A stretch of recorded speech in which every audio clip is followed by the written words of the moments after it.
1.3 billion, actually it's gone up. It's now 1.4 billion. It continues to go up. That's how much money is given out for athletic. Okay, now again, that doesn't include Division III because they don't get athletics, but just for Division I, Division II, JUCOs, NAIA levels, $1.3 billion per year. It's a lot of money.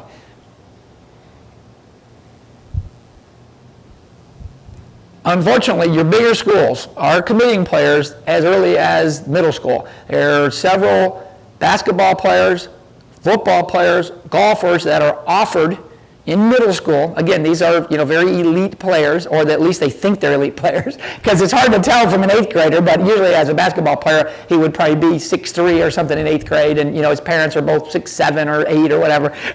But they're actually recruiting players in middle school. Very common now. Doesn't mean that you don't have to get recruited in middle school, but just letting you know you need to find out early. Most large programs are recruiting right now 2014, 2015 class.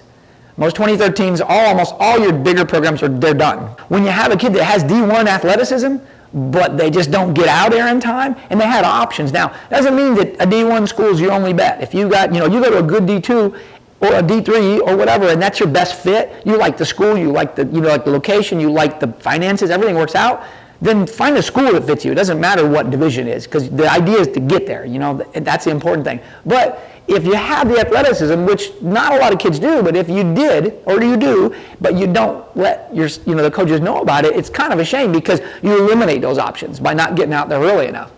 You do have to be realistic. First and foremost, coaches look at athleticism.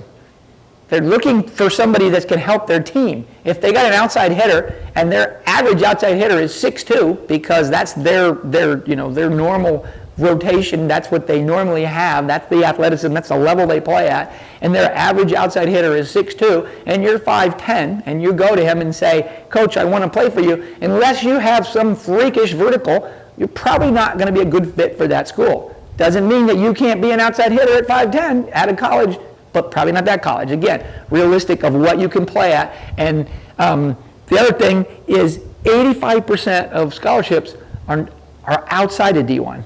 So out of the 100%, only 15% are at D1. So the other 85 are in D2, D3, NAIA, or I'm sorry, not D3, but NAIA and D2 and JUCO levels.